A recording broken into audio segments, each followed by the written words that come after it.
Hey, what's up, everybody? This is Nitreg here from nitreg.com, and today I'm just going to go over, one of the videos from one of my students. He's been having trouble lately at 10NL, 16NL, 25NL. He's just trying to rise the ranks and make as much money as possible every month. But he's been running into some roadblocks. There's a lot of tilt issues that I think are in his way, and I think most people have these issues to some degree.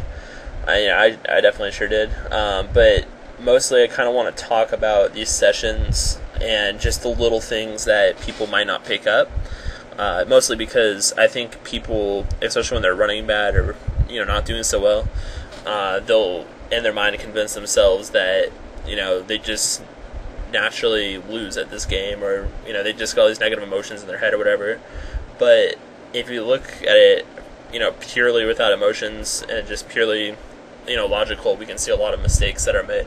I kind of briefly skimmed through the video and found a few things, but for the most part, this is my first time just playing it through, so I'm just going to go through it and nitpick all these little spots, and I think it's really important to notice these little things. And let me actually bring up a notepad. So got my little handy dandy notepad over here. I'll be bringing that up every now and again to take notes. And what I'm going to be doing is I'm going to be taking a little, running tally of how much money my students either missing out on because they're not betting or because they're calling off in spots that they shouldn't and stuff like that. So overall, I want to get a just good idea of how costly these mistakes are, because I think that especially when tilt's involved, these little mistakes are seen as oh, not a big deal. But when you just play, a 20-minute session or whatever it is, this video happens to be 23 minutes, you can play a 23-minute session and you can lose a ton of money because you're just, making mistakes constantly. So anyway, let's go ahead and get started. And again, no, I'm not berating my student or anything. I don't really, I'm not trying to just berate him and make fun of him and say he's the worst player ever. He's not. He's actually really quite talented at poker.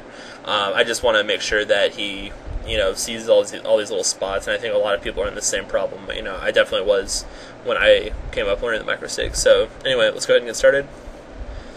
So this is just 10NL, I believe, at Zoom Poker on PokerStars.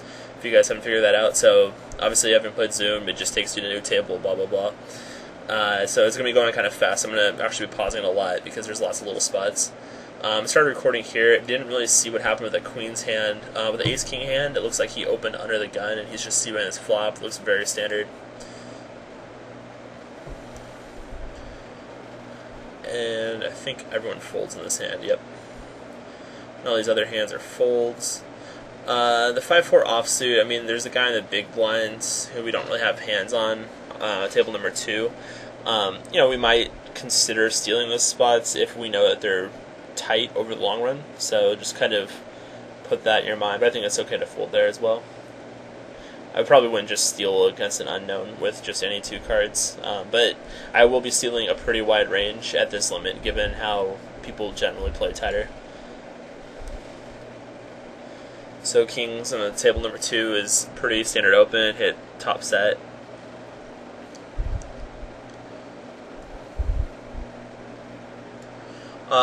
If you didn't notice, table number 4, he had 8-9 suited. Let me rewind it just a little bit. I'm sorry, it kind of goes really fast.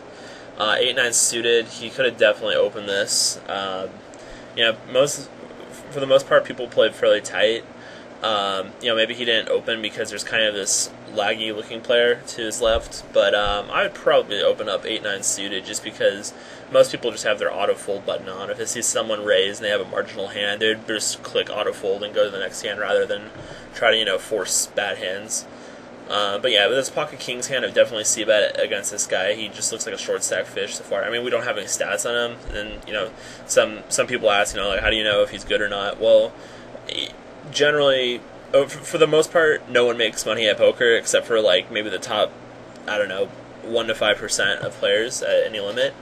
And those players all play the exact same way. They all maximize how much money they have at the table. They buy in for full stacks. They all, play a very specific way, like a tight aggressive style, or some players play a loose aggressive style or a nitty style. No one really plays a style where they buy in for like 60 big blinds and then calls a lot pre-flop. So I think just seeing his stack size alone is a good indicator that he's not a good player. So just based off that, I'm going to assume he's probably going to be a bad player. I don't know how he's bad. Like, I'm just going to assume he's loose passive because that's kind of what most people are. But he might be kind of just like a weak tight player, or I don't really know. But that's just a good indicator that he's probably a bad player, so he didn't buy in for a full stack. So we're c-betting here with top set. I know we crushed the board and people love slow playing, but if these guys like to see flops and stuff, and then once they see flops, if they have any sort of draw or any sort of pair, they never fold to one bet. So I always like to get one bet off on the flop instead of like giving them free cards.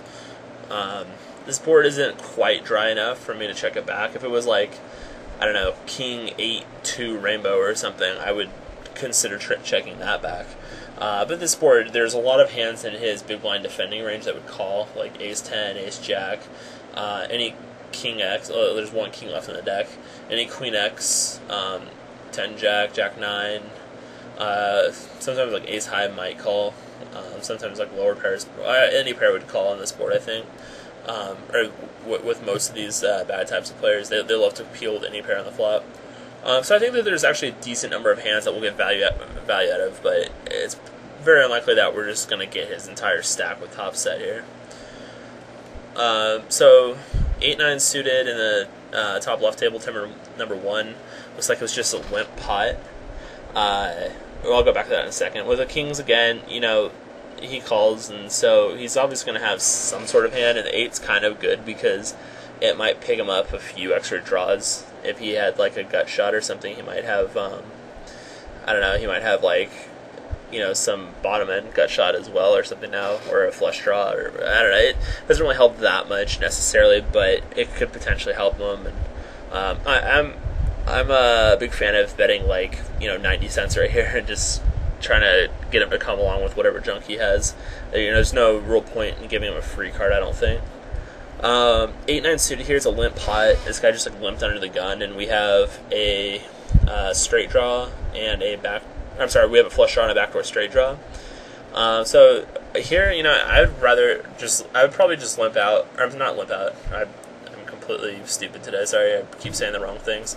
I would go ahead and lead out like 12 cents here, like around half pot, because just fold equity alone, he has to fold a third of the time for it to be profitable. But on top of that, when he does call, we have quite a bit of equity to pick up the best hand. We don't have to like triple barrel him off of whatever hand he has. That's not what we're trying to do. We're just instantly trying to take down the hand, and if not, then we have really good equity to hit your hand, and we're only really going to be barreling when we make our hand. So I can tell he thinks about it and checks. And you're going to see here that it's one of those hands that I was noticing. He goes for this pretty massive check raise with 8-9 suited. He's on this king's hand right now. For the king's hand on the table number 2, I like what he's doing. He's just betting. The river, he basically has the nuts. He does have the nuts, but it's kind of hard to really get that much value here by just like close to potting it. And I love like making it close to pot when we have really strong hands. But the thing is, there's not really that many hands in his hand range that will call like a pot size or close to a pot size bet here. So I would probably bet a little closer at half pot. And I don't normally do this, but when we have the board so crushed and it's so dry and uncoordinated, I think that it's a good thing to do because we might get a little lighter call downs. Maybe like ace queen or I don't know, whatever.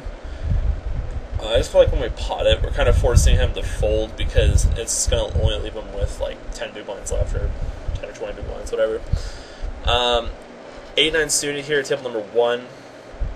He goes for this, it's not like insanely big, but it's just like a good sized check raise. I don't really like that play. I mean, the guy limped pre-flop, so he loves to see flops, obviously, and he looks kind of like he's just a loose passive fish. So when we go for a huge check raise, we're putting in a ton of money on a bluff. And remember that to check raise someone, they have to bet themselves. Well, when a loose passive player is betting, that probably means that they don't want to fold. I can't remember the last time a loose passive player has bet and then folded. It's frustrating, but to exploit them, what you have to do is just literally hit hands and just go for value once you hit your hands. But where I bluff loose passive fish are like when I'm in position c betting and it's a really dry board, or if it's a board that's like this and they didn't really put any money in the pot other than limping. I can just go ahead and lead out, and I can represent all sorts of hands, and then they'll fold anything except for straights and pairs, or straight draws and pairs and flush draws. So that makes up a good chunk of their range. I mean, obviously, it's not a lot of their range, and it's probably just not profitable in of itself to lead out. But the thing is, I have equity in my hand mixed with the fold equity I have, so that's why I kind of like leading out half pot. I can make it a really small size, and it gives me a very good price. When you go, I mean, the pot's 24 cents, and he bets 10 cents, and you go for a huge check raise, like 40 cents, you're risking like 40 cents in a pot that you were in the big blind with. You got to see it for free. So I don't know, it just doesn't really make sense logically. Like you're basically like putting in a ton of money without a made hand against a loose passive fish who's showing some sort of aggression. So I'm not really a big fan of it. And then you get into awkward spots like this where he calls and then you didn't really hit the turn. I mean, you picked up a pair now, but now it's a little ambiguous of whether you should bet that or not. I think here I would rather check call. It looks very, I don't know, it's kind of exploitable to check call here, but he's not going to be exploiting you. It looks pretty weak, and he could just like barrel you off a lot. Just looks like you're drawing. But I don't know, that being said, you do have a ton of equity, and he's probably just going to check it back anyway a lot of times. And if he does bet, usually fish like to bet little tiny amounts, and you can get a really good price at hitting your draw. And when you hit your draw, you can just lead out the river for value, and he'll probably call it off with whatever he has. So I'd probably play it that way, but I mean, you check raise this flop, and he called, and then now you're barreling turn like 60 cents, 60% pot. The board didn't really change, so I don't really know what you're expecting to fold here. I don't know. It seems like you're putting in a ton of money for a pot that you have 9 high in, and it just doesn't seem like that good of a play. You could have played that a lot better of a way. So I think the way you played that, you did win the pot, but I just kind of want you to see that. I would have let out like 12 cents on the flop, and you ended up putting in like $1 in. So let's just say that's like 80 cents. That, I mean, because obviously you're not going to hit an 8 on the turn and barrel all the time. Let's say the turn was like a deuce offsuit or an ace offsuit. Like what do you do? So it's kind of hard to tell. So just kind of like little things like that. I mean, obviously you're not going to like lose 80 cents every time you make that play, and you actually won it. But it's just like little things like that. I just want to kind of add up and make you conscious of how much money that you're putting out of your stack in suboptimal plays. Let's see here in the bottom right with Ace Jack. Oh yeah, it looks like this guy, he's a full stack guy, and he 3-bet, so yeah, it's a pretty easy fold.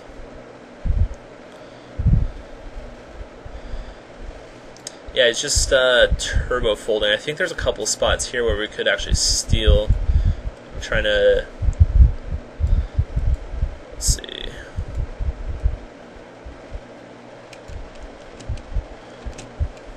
Making sure I catch all these hands. I mean, if you have hands like table number 2 where you have ace 3 offsuit, I think it's okay to steal with hands like this on the cutoff. And the only reason I would say that I would steal this is because the guy directly to my left is a nit. He's 15-13 at a 6-max table. If it was any other person, I would just fold it. But I think you can go ahead and steal with stuff like this. Also, hands like 9-10 here on table number 1, 9-10 offsuit. He just turbo mucked that. Let me go back.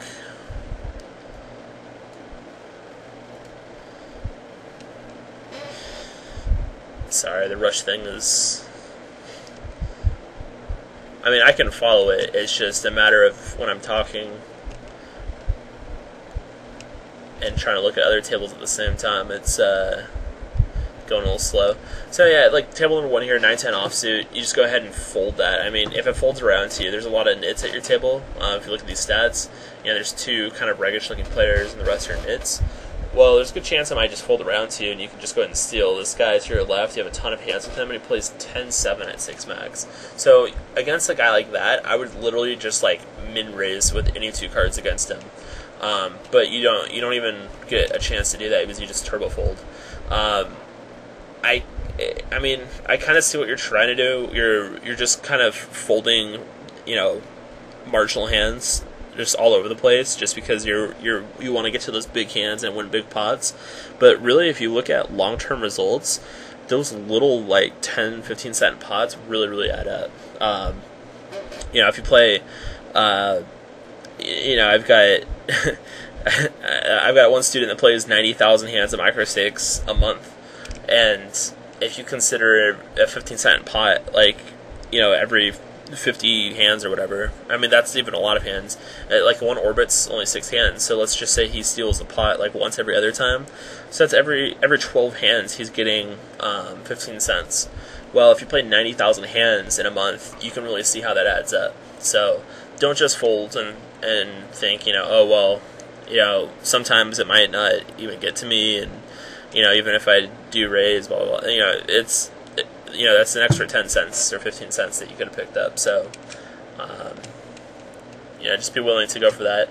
Also, the Queen 3 suited, you were on the button again. You didn't even consider raising with that. I think this is a pretty good spot to just raise with Queen 3 suited. Plays pretty well when there's a bunch of people just turbo folding. Oh, so Ace 3 you did open, so that's good.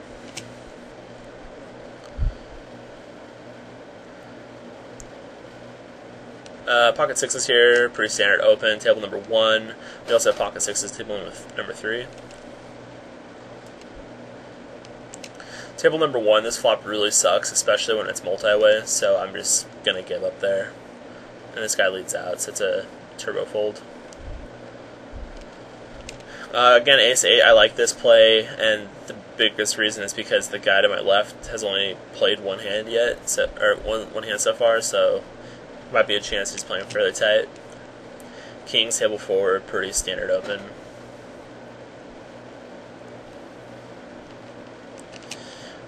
Oh yes, this is an interesting hand. We open up Kings, and this short stack guy puts in a third of his stack on 3-bets us. At this point, it's just go ahead and shove it, which you end up doing. I mean, that's a pretty standard play, I think. But some people like to min raise back and do all sorts of weird stuff. But you don't do that, so that's good. And so we ended up winning with Kings. Awesome.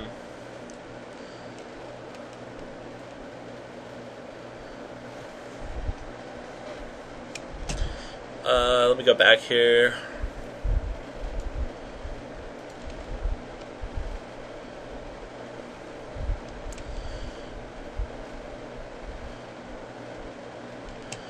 Okay, so Ace-10 offsuit. I know it's not the best hand in the world, but I would still open that under the gun at a 6-max Zoom Poker table. And the reason is because, you know, everyone folds a lot, and I don't know, I think it's a profitable hand. I mean, if you don't feel comfortable post-flop, then I guess you can fold it. But, you know, if you play pretty well at post-flop, then I would say go ahead and open that. And if you're not really comfortable playing post-flop, then I'd highly recommend you play full ring, because full ring is a lot more geared towards, you know, tighter players that don't play post-flop as much. I mean, if you don't like playing post-flop with a top pair and kind of a weakish kicker, then, you know, full ring is probably the game for you. Basically just like hit sets and stack fish. Again, you just folded table number 1, you fold a 10-jack offsuit on the button. It wasn't even raised or anything, you just turbo folded that. Ace-9 offsuit here, yeah, just fold because someone raised in front of you.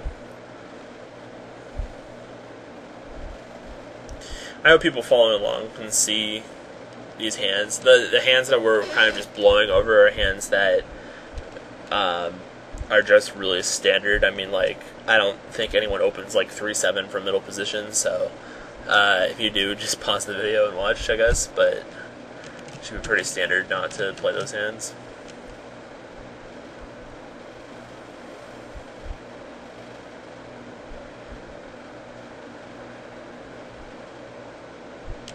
Again, that last hand, I don't even think you got a chance to see the big blind, but you just folded Jack 7 suited. That's one of those hands that folds around to me, I'm opening.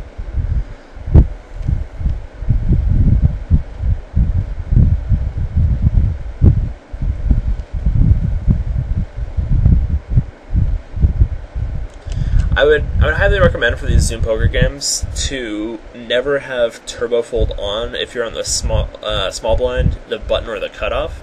Any other spot you can put it on, but I mean, obviously if you're on like the cutoff and you have deuce 7 offsuit and fold, but I mean, even if you have like queen 3 suited on the button, just sit there and wait, because there might be a really good spot to 3-bet bluff, or there might be a really good spot to steal. But when you're just clicking fold because the hand is bad, you're not really giving yourself the opportunity to make all those little small pots. And I'm not really counting them, but it's just, you know, like 10 or 15 cents here, 10 or 15 cents there, and we're probably already up to like 50 or 60 cents or so. And I'm not sure how many hands he played so far, maybe like 100 or 200, but that adds up quite a bit. That's an extra like 2 or 3 big blinds per 100 that you're missing out on, assuming that you win those pots every time. But you get 3-bet on table number 4 with A7 offsuit. That's pretty standard fold. Ace King on table number 3, the other guy folded.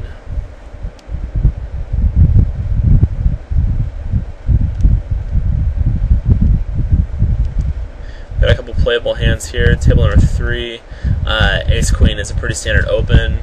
This guy min-raises on the button, and we have Ace Jack on the big blind. This is kind of the thing that you should be doing. You know, this guy is probably a pretty good Zoom player. I don't know how good he is. I mean, he plays 10 NL, but this is a really good strategy against you and against the other guy that's in the small blind. You just kind of like min-raise. You bet 20 cents and you win 15 cents more times than not, because you know there's a bunch of people like you that are just sitting there with their turbo fold on. So it's something really good that you should be doing as well, and you should not really have turbo fold on like that. There's a lot of spots that you can take advantage of. So here at Ace Jack, it's a pretty clear call. Table number 4, we have King 10 offsuit, and if this guy raises, I'm calling in position.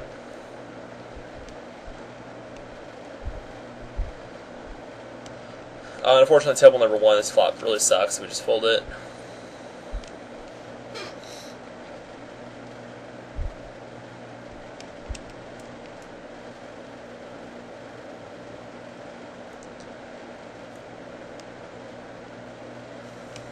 Okay, we're getting up to some more hands. And I mean, up to this point, you know, it's been 20-something minutes in the video, but in the video recording that I'm playing this off of, it's only 4 minutes and 38 seconds in. And, I mean, all these decisions, for the most part, have been fairly standard. And a lot of people say, you know, oh, I watch videos and training sites and stuff, and, you know, 95% of the hands I play exactly like the instructor does. Well, that's good, but really where all the money is made are on the very little things, and I'll kind of show you, because one of those hands is coming up right here. We've got a couple of hands right here. We have Ace 10, which is a very good isolate right here. I like that. And the other hand is King Jack on the bottom left, table number 3. Oh, I may be wrong. That's actually another hand that I'm thinking of. Forget I said that, and I'll bring it up a little bit later. King Jack offsuit here. You know, I really don't mind that 3-bet as a bluff. It's not bad. I'd probably make it like $1 or $1.10 though. I think your 3-bet's a little small. Again, get like the pot button on your pre-flop, you know, little buttons thing. Because the pot button is actually a really good button to press. You know, if there's limpers, you can press pot, and it makes it a very good size. If someone raises and you're going to 3-bet out of position, then pressing pot is usually the pretty ideal size. If you press pot right here, I think it makes it $1.10. So yeah, it's a little short than that. With this raise size, I think you're going to get flat a little more often. That kind of sucks because your hand is like one of those hands that can flop a lot of flops, but it won't necessarily have the best kicker ever.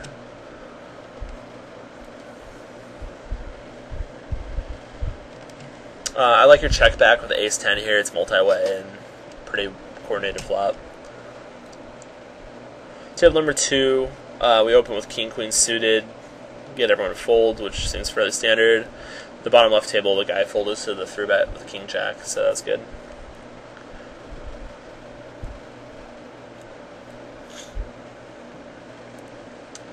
Man, I can't wait now because I thought for sure we were checking out the hand that I saw earlier, but I was totally wrong. I guess it's coming up in a little bit then. So yeah, you open up Jack-8 suited on the button here. I think that's a really good steal. A lot of hands like that we're going to be stealing with. And as you see, like, we've stolen quite a bit so far, and I don't really think, maybe one or two hands someone's played back, but all the other times everyone just turbo folds.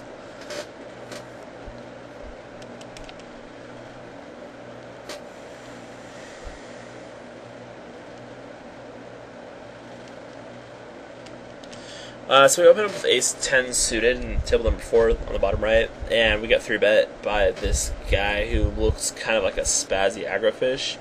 I'm not sure which one is this 3-bet. I think it's this 14.3% right here. Even so, you can see we only have 29 hands on him, so 14.3 doesn't really mean anything. That probably just means out of the 10 hands he's played or whatever, he's only played one of them. So it really doesn't mean anything. I mean, he could just have gotten ace-king and kings twice, or maybe he 3-bets any 2 cards he has. It's hard to tell. You are in position and your hand isn't really that good. I would just fold, and in the future kind of keep a mental note on him that he 3-bets quite a bit. So if we have like 100 hands on him, and over the 20 hands he could have 3-bet, he 3-bet 7 times or something, then I'm going to know that he's pretty 3-bet happy and aggressive, and I wouldn't necessarily mind calling with ace-10. Or maybe, probably not 4-bet bluffing, that's kind of ridiculous. But I don't think we should be really making moves against that guy, and I'm really glad that you folded. I wasn't sure what you were going to do. So,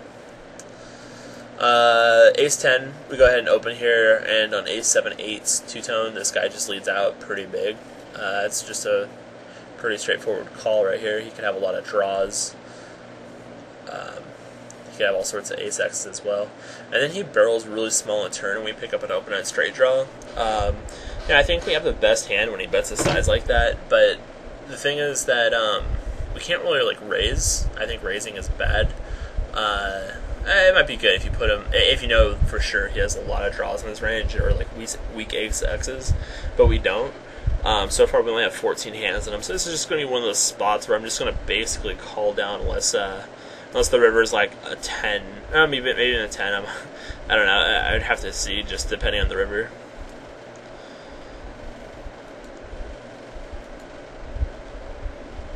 So little tiny 70-cent bet. It's almost third pot. Call. I would call. No, don't raise. Don't do it. Don't do it. So he min raised. Not min raise. He just made this little tiny raise. I don't. It's okay, I guess, but I'm not sure. I guess you're trying to get equity against draws. It's just kind of weird though, because if he jams, you gotta fold, right? So I don't know. We don't really know anything about this guy, so we're just kind of assuming. I don't think it's a terrible assumption. I just think it kind of sucks because if you're wrong, you're not gonna really know it. You're just gonna get either raised off your hand, or you don't know if you're getting raised as the bluff though, or for value. So it kind of sucks. I actually prefer just to call down, because there's actually a lot of value in seeing what he's playing with as well. Just take note of it. But you end up hitting basically the nuts, unless he has 10-jack or backdoor diamonds for whatever reason. So now he just goes ahead and overbets pot, and at this point he has $2 left, and I would just stick them all in with ace-10. I think. I think there's enough hands. He might call off with a 5, like 2 pair sets and all sorts of bad stuff. So I don't think you can go too wrong sticking it all in. If he had a lot more money than that, I'd probably just call though. King Queen here. I guess you're on the button and you isolated, so just gonna be betting that position, of course. So you decide to call. And he ends up chopping with you. So he did have a draw, so that's kind of interesting. But yeah, I would definitely note that. I mean, I didn't even note that. That's valuable information. All you have to do is just click this little red button at the top left where it says previous hand, and you can just right-click the guy and take notes. And it's not that difficult. Like if it takes away from any of your hands, you can. I mean, that's the cool thing about Zoom Poker. You can literally just sit out for like 10 seconds while you write a note. And I mean, a lot of people kind of criticize it because it's micro stakes, and they'll say, oh, you'll never see that guy again. Well, I mean, I take notes on everyone that I play with, and it'll be like 2 or 3 months down the road, and all of a sudden, just some random dude pops up that I played with in the past, and I won't really remember them, but I'll have a note on them, and it'll tell me something very specific that I can exploit them with, or at least understand their range with, and I think that's really helpful. But I don't really see taking notes on little things like that. So I would definitely start taking notes on little things, because every little bit counts. Next time you'll know exactly what he or she has, and you can raise, call, fold, whatever, depending on what you think the range is. So if they have a lot of draws in their range, you can play accordingly and call down with all sorts of pairs, whatever.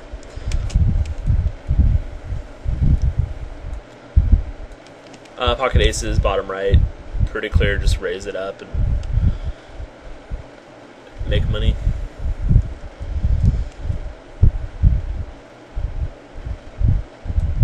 Table number 3, ace-10, standard open. Table number 1, pretty standard fold with ace-9 suited. Didn't see what happened in the top right. We have 10-jack.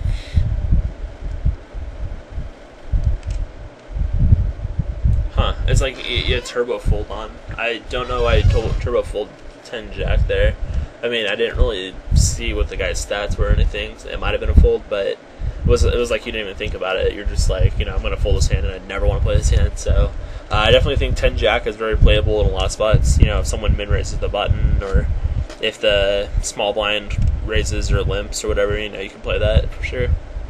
Ace-10, bottom left. I'm just going to see about this flop and get the hand over with. Ace-jack offsuit here. Should be a pretty standard raise.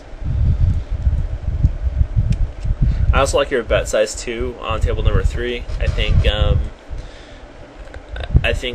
40 and 50 cents will probably accomplish the same thing, but you're getting a better price on your bet by betting it small.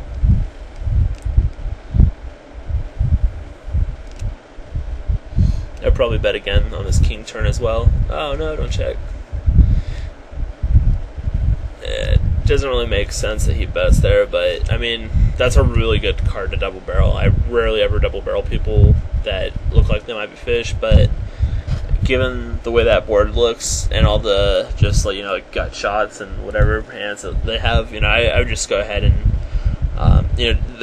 people call there with pocket sevens and just all sorts of stuff, and you want to just basically fold out all their stuff and take down the pot and take down the equity.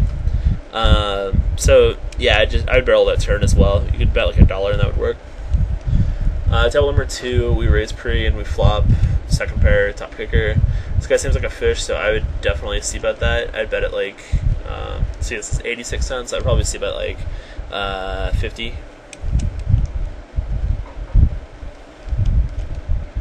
Let's see here. Looks like this guy raised table number 1. Looks like the guy raised pre-flop. Let me actually go back, because this might be a good spot to 3-bet light for value. Not sure what his. Oops. Yeah, so he raises it up. This guy is very loose so far. I'm not really sure what his fold to 3-bet is. We only really have 27 hands in him, so yeah, I like calling best. If we had more hands in him and we had a better idea of you know, does he go all in all the time, or does he flat every 3-bet or whatever. I might consider 3-betting nines as well for value. It's very rare that I do that, but if a guy has similar stats to that and like over a ton of hands, then I definitely go ahead and do that. Yeah, so on the flop here, I'm not folding on the flop. If he has a queen, then he gets some value for me, but there's so many hands range, so I call. On the turn he barrels, I don't mind calling once more. It's very hard for people to like hit pairs and stuff, but people will, you know, blind versus blind, people will go nuts with like their draws. So, you know, 4, 6, 7, there's a lot of draws that you could have in there, like pair plus draws. Table number 3, 6s suck on this board, so I just give up. And on table number 2, sorry, top right, I would have c-bet this flop, like I mentioned, but since we didn't, I think check call is the second best option.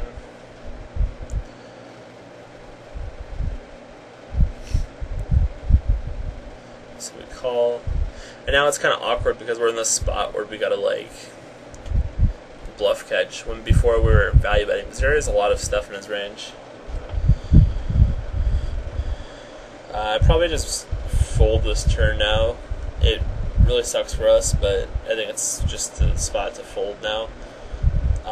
Had I c-bet this flop and this turn came, I'd probably just check call once more and then giving up on the river. This guy could have a pretty wide range. But now I think it's just a fold. This guy triple barreled with on that queen high board. I would have folded the nines to the river bet. I didn't quite see what size it was, but I mean, it's rare that people just like triple barrel bluff at 10-0. People will definitely bluff, but they will rarely triple barrel bluff. So I don't know. I would give people a lot of credit. I'm not just gonna like start calling people down with any pair. I'll definitely call them on like flop and turn all day, but once he starts like, you know, barreling multiple barrels, then that's pretty conclusive for me. So actually, let me go back and figure out what the bet size was, because that's money you could have saved. So I really don't mind the call on the turn as well. I think calling $1 here is fine. It's a little marginal, but it's okay. So it's $1.62. It's about half pot. We're already at $2, and that's 20 big blinds that you could have saved already just by playing optimally. And if you notice, we've been doing probably 100 or 200 hands, and it's all pretty standard, except these two spots aren't necessarily like, I mean, they're fairly standard, but it's pretty easy for people to make mistakes. But as you can see already, over 100 hands or 200 hands, that's already 20 big blinds of mistakes that we made, which is 10 big blinds per 100. If anyone makes 10 big blinds per 100 at a limit, they're crushing the limit. So all you have to really do is just not make these mistakes, and your win rate instantly goes up really huge. That's kind of why those students, you know, they don't get it, because they're like, you know, I play 95% the same as you. Well, yeah, it's fine, but the hands that you're not playing the same as me, you end up losing, you know, 20 to 100 big blinds. And that's really the difference between winners and kind of break-even players. So ace queen under the gun, table number 1, that's open. King queen, table number 3, I think it's a good open. Table number 3, this flop is just more or less a dry flop, unless he has a spade draw, I guess. But it's pretty much a dry flop. Unless he has an 8 or an ace, he's probably not calling. So I would definitely c-bet here, like 40 cents, and then just give up if he calls. We don't know too much about him, so we don't know if he like floats all day or whatever, but most people just give up here. I think 50 cents is an okay bet as well. I know that Jack picks you up equity, but I wouldn't bet that. If the flop was like ace, ace, 8, and then the Jack came on the turn, then I'd barrel. But when it's ace, 8, 8, I won't barrel that, because there's way more ace-x in his range, and you're not going to get an ace to fold on that turn. Whereas if it was ace, ace, 8, there's a lot more 8x in his range, where you can get an 8 to fold. So I like the way you played that. The ace queen hand number, table number 1. I guess everyone just folded. I thought something might have happened.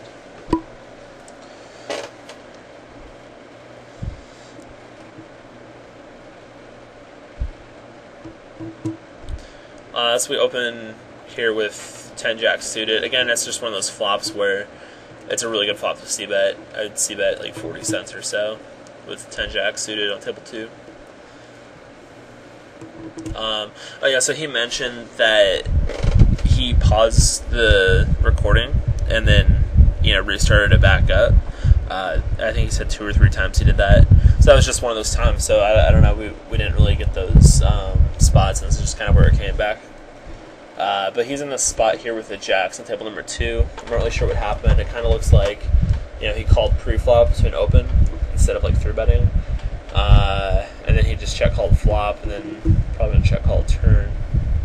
I think he's playing that out right. The ace kind of sucks though. I'd probably just give up on the river if he bets. Funnily enough, the guy has 3 queens but never bet the river. So yeah, you know, I think he played fine on that hand. I would fold the river if he bets, but it's kind of hilarious to notice that people don't value bet, and I would note that because you know, if he's betting huge on the river, it's going to be super polarized between, you know, him having, you know, full house or quads, or him having air. I mean, I don't really know if he's capable of bluffing with air, but if we know that he doesn't value bet trips here, then if he bets big on the river, what's that supposed to mean? You know, he'd have to have, like, ace queen or something for him to be betting there. So I definitely note that. That's a note you could take from that. And 8-7 on table number 1. I think that's a good open, and I would c-bet this flop. I think 40-50 cents usually does fine, and you check.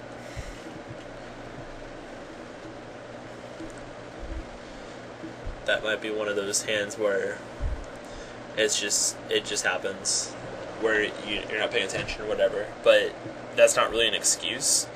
That's still really bad. Don't do that, because that's 30 cents you just lost in a pot where you should have won, you know, a couple cents in the long run. Let's see here.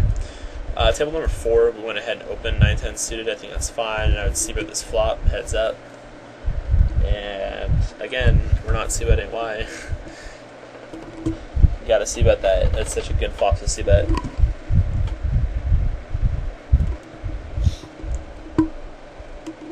Alright, so it's kind of hard to quantify like how much you're gonna make on those hands specifically, but there's like 80 cents in the, or no, what is it, 70 cents in the pot. I'm just gonna assume that you make, I don't know, let's just say 25 cents for each of those hands. So both of those hands you miss a c-bet, and that's probably 40 or 50 cents that you could have made there. Again, though, the thing is you lost 30 cents, so it's actually kind of a bigger difference than that, because you lost 30 cents instead of winning 25, so you actually lost a net of 50 cents in each play. So it's actually like $1 that you lost out on. Hope that made sense. So instead of winning, you lost, and kind of the difference between the two is an even bigger loss.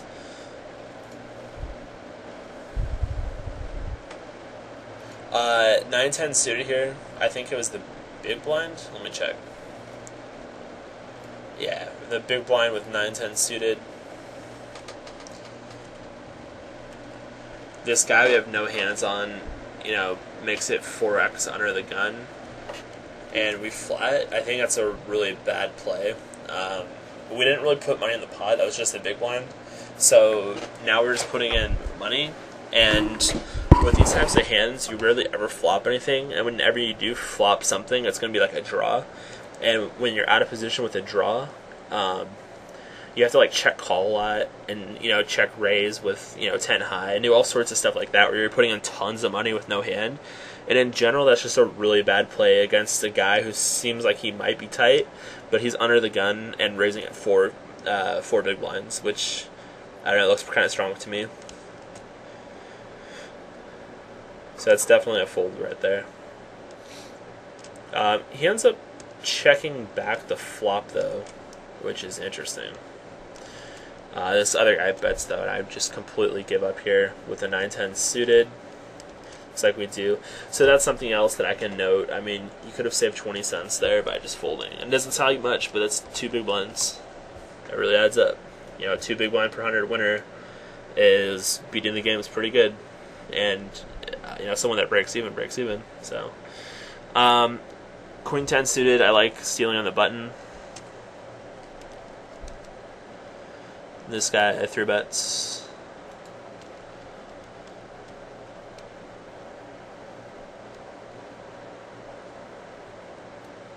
This is the hand that I was thinking about earlier. So he kind of looks at the stats. So what he noticed was the guy 3-bets 23.1%, it looks like.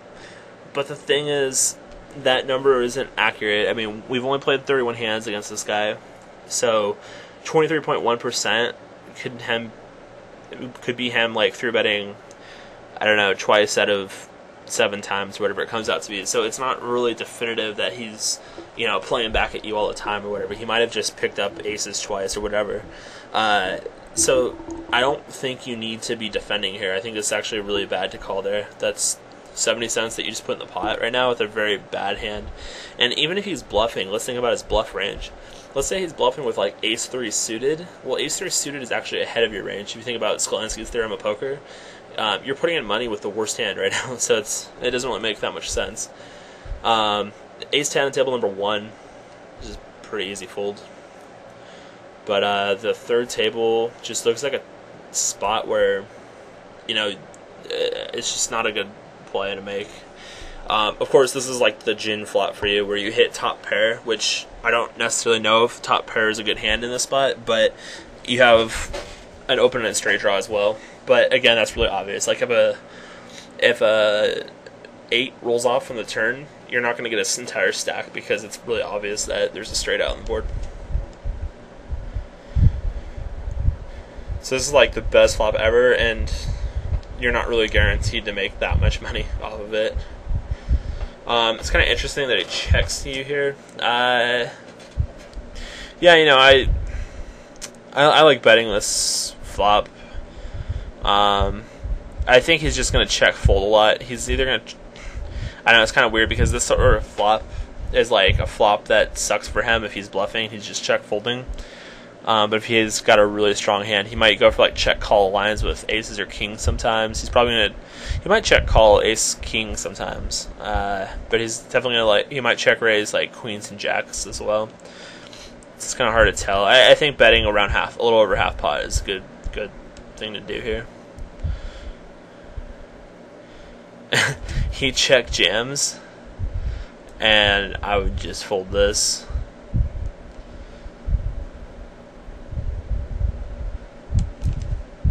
And he ends up calling fairly fast. Yeah, I would definitely fold queen 10 here. Of course, you happen to have the best hand, absolutely, just looking at the flop, but that's probably the best case scenario you're in. Let's kind of bring up PokerStars for a little bit on this one. I think this is a good PokerStars hand. Yeah, I think you're losing a long run on this one. So let's kind of put in the board first. So the board is Queen, Jack, and then the 9 of Hearts. Again, if you guys don't have this program, it's PokerStars. Just Google it. It's a free program. It's awesome. So we put in the range. We put in the board. Let's put in the opponent's range. So he's gonna have ace 9 of diamonds. He's gonna have. He could potentially have aces and kings. He can have one combo of queens. He could have jacks. I guess technically, if he 3-bets super light, he could have 9s as well. He could potentially have like king 10 suited if he was bluffing that pre-flop. Again, that's one of those hands that dominates you, even though you're like calling him. He could have 10-8 suited that 3-bet bluffed you. And now the hands that you beat, he could have. Oh, he could definitely have. He could have ace queen as well, I guess. He could have ace king of diamonds. He could have ace 9 of diamonds. We already did that. He can pretty much have any ace x of diamonds. So let's just put all those in. He's just kind of spazzing. Now, again, he's probably not just gonna like do this play every single time he has ace exit diamonds, so this isn't like 100% accurate, but it'll give us kind of an idea. You know, every single time we add one of these ace exit diamonds, it makes it a lot less likely that he beats us, but whatever this number is going to say, he's going to be just more often than this, because he's not going to play his ace exit diamonds that often.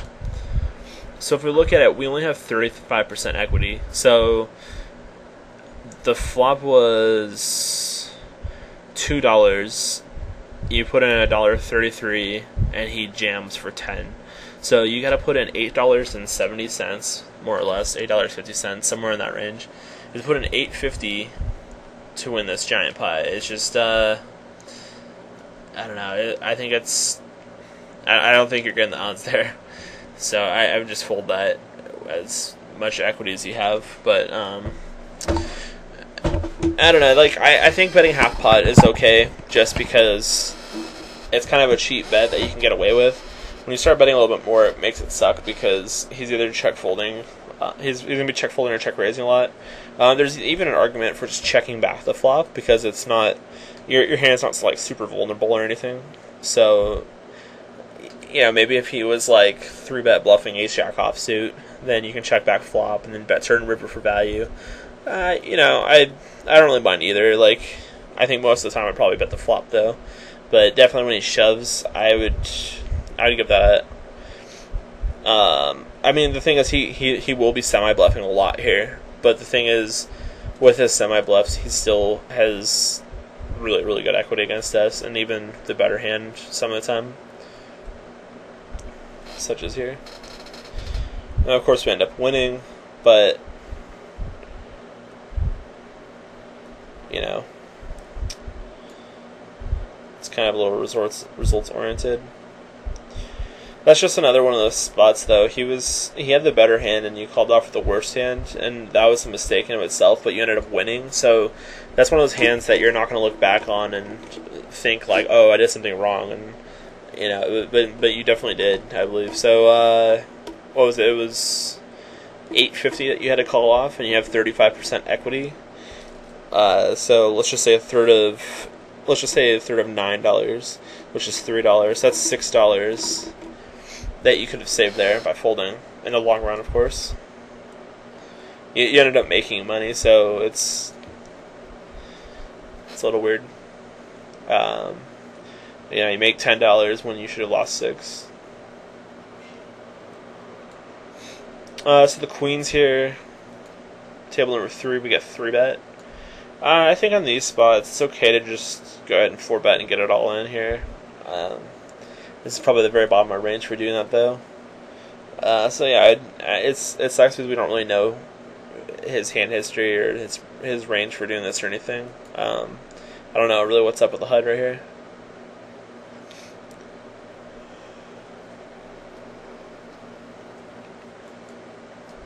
So pocket 2s we isolate, which I think is pretty good since we're on the button, and most people are just going to fold anyway. We end up getting 3-handed though, which isn't super fun. I would see with the flop though, it's super dry flop, and your hand's kind of vulnerable. Like pretty much any card is a scare card for you, and a 9 will counter for your hand. So I don't mind just betting like 60% pot on this flop here, and then taking down the pot. Yeah, you kind of take down your equity. Don't leave yourself super vulnerable. Kind of turn your hand into a bluff, which I think is completely fine, especially 3-handed. But you end up checking, which, you know, the 4. I mean, someone could have a 4 and have you beat now. I definitely fold now and look at pots out. So let me go back to the queen's hand on table number 3. I think this is another spot where you didn't quite make the best play. I guess his stats just popped up, and he looks like he might be attacked potentially. So it's a 7-high flop. And on a 7-high flop, I'm looking to check call and kind of evaluate what goes on from there. So you check turbo call. You know, I think he might check back that flop a lot. When he checks it back, I'm just going to see about the turn quite a bit. But he goes ahead and... Oh, wait, Did he check or did he bet? I'm a little tired, not paying attention 100%.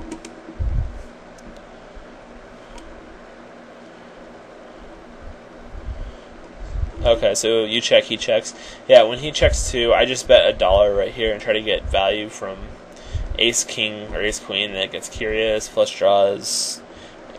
You're just going to take down the pot a lot, though. You're not going to get any more value with his hand, really, if he has like ace king or ace queen. So I just bet here and then win the pot instead of giving him free cards. But you go ahead and bet $1.30, which I think is a good bet. When he calls there, it's kind of interesting. I'm not really sure what to make of it. He could definitely have overpairs. He could have draws as well that decide to check back the flop. He may even have like 3-bet pre with a bluff that hit a pair, and he's just kind of like pot controlling now since he doesn't want to c-bet and overrep his actual hand. So I like your bet on the river as well. I think it's a very good size. And then this guy just turbo jams. This spot really sucks, and it's a very standard fold. But it just sucks because he's going to have the nuts here like every time. I mean, he could have a flush, but even a flush is too weak when he does this. He most likely just has like a full house right here. He's got to have a monster. And you don't think for very long, you just call, which, I don't know, that seems really bad to me. He has the nuts, of course. So it was another $8 that you could have saved.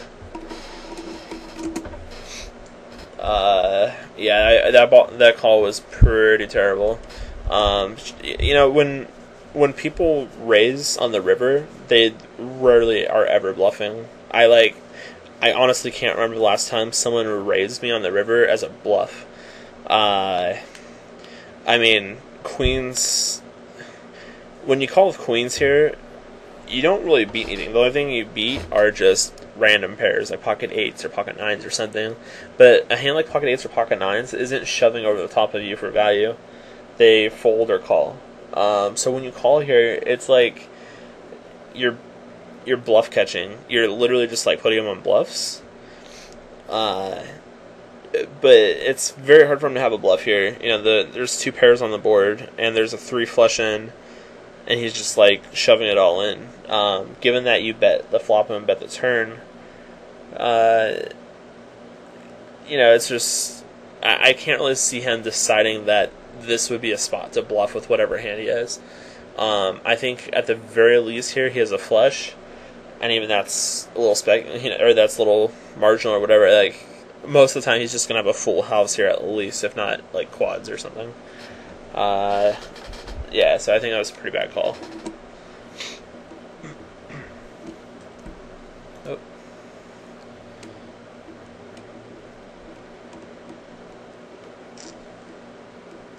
Ace-9 suited. It's not the best open in the world. It's not the worst open. I would probably just fold it, given that people to my left seem like they call a lot, and I don't really feel like playing multi-way out of position with Ace-9 suited. But it's not like the worst hand in the world. You can flop a lot of flops like this where you can see bet pretty confidently. And then something else I just noticed is you label the guy a spewtard. I don't think it's a very accurate representation of him. I think that's more just you're upset that he happened to have a 7 there. That's definitely not a spewtard. He was definitely just exploiting you, just because you're a reg and you fold a decent amount. So it's just a good spot for him to 3-bet. Or it's not a good spot, but it's an okay spot for him to 3-bet, bluff you, and then when you call, I think he played it perfectly post flop. So I would definitely not label him a spewtard. I think he's more of a reg that's capable of 3-bet bluffing you in position, and that's a note that I would take. And I didn't really see you take a note on that. I just saw you color him a label as spewtard, which doesn't really make sense because whenever he raises post flop in the future, you're going to be more inclined to call him down because you have him labeled as spewtard. But the thing is, we've only seen one showdown with him raising, and when he's raised, he had the nuts. So that's potential losses in future hands because you made a mistake of even noting him wrong. So this sounds like really nitpicking and everything, but all these little things really add up, and they don't seem like it's much. But remember, tilting is any time you play that's not your A game, and that's not like 100% accurate and good or whatever. So if you're not even labeling the guy right, it might not seem like a big deal. You just be like, oh, whatever, I may just see him only a few times ever in the future, blah blah blah. Well, I mean, you already lost 80 big blinds just on one mistake you made on the river, and now in the future, you're gonna get in a spot where you have like an overpair, for instance, and he jams all in, and you are like, should I call? Should I not call? And then you look at his notes. Oh, he's a sputard. Okay, I call. And that's gonna be another buy-in. And maybe that happens again, or who knows. But I mean, you've lost at least 80 cents here, and then you set it yourself for the future to lose. Who knows how much? It could be 20 big blinds. It could be 10 buy-ins. I don't know. There's a whole range of money depending on how much you play with him and how wrongly you assess his play style necessarily. So I would definitely note that he 3-bet bluffs you in position, and I would be more inclined to 4-bet bluff him back in the future. I think also with queens, I mean, I would have probably 4-bet pre-flop, just not knowing what his stats looked like pre-flop. I don't know. Like, I would probably 4-bet and get it in. I don't think that could be too bad. I don't really mind flatting either, but I kind of prefer 4-betting. But again, this is Zoom Poker, so maybe 4-betting with queens is like really bad. I don't know, but people seem kind of tight, but I just think at 6 max you can't go too wrong getting queens in pre-flop. So table number 2, we have ace-9 suited here. I already kind of talked about that pre-flop, and just pretty standard. See about in the flop as well. So I think you played that hand fine. The pre-flop raise was a little questionable, but it played it fine. So okay, we're about an hour in, and I only made it about halfway through its 20-minute session. So as you can see, I've taken like 10 minutes of video and turned it into a whole hour. The reason I'm doing that is because there's lots of little things that I want to make sure that you notice and that you pay attention to. And I also want you guys to pay attention to the little things that you probably don't even notice. Like, let me bring this back into perspective here. I mean, here we've lost 14, 15, 20, 16, 17, $17.60 more or less on just mistakes in this one session. I don't know how much you won or lost in this 10-minute segment, but the mistakes you made in this segment so far have costed you a total of 2 buy-ins. And that's just 10 minutes. And remember, you even played a hand where you sucked out, or you didn't suck out, but your hand held when you had the worst hand. So I mean, there's so much money that you're missing out on because you're making the wrong decisions. And I think, I mean, the last 10,000 hands, the graph has been kind of going down. And I think a big reason is because you're not paying attention in these little spots. You're not thinking, optimally, and you're potentially tilted, and you're taking wrong notes on people. You're calling people off when they're showing aggression, when they're obviously going to have a pretty nutted hand. Just a lot of little things like that. Of course, you're not perfect. No one is. So maybe like your given A game, you would have lost $10 there, or whatever, or instead, as opposed to the $17 that we counted on the little cheat sheet thing that I had right here. But that's still extra money that you could have saved had you not kind of been tilted or whatever. I don't know. It's just definitely pay attention to stuff like that and do what you got to do to not make those mistakes. What helped me is to think, okay, if Phil Ivey was in this spot, what would he do? Like, how would he play this hand?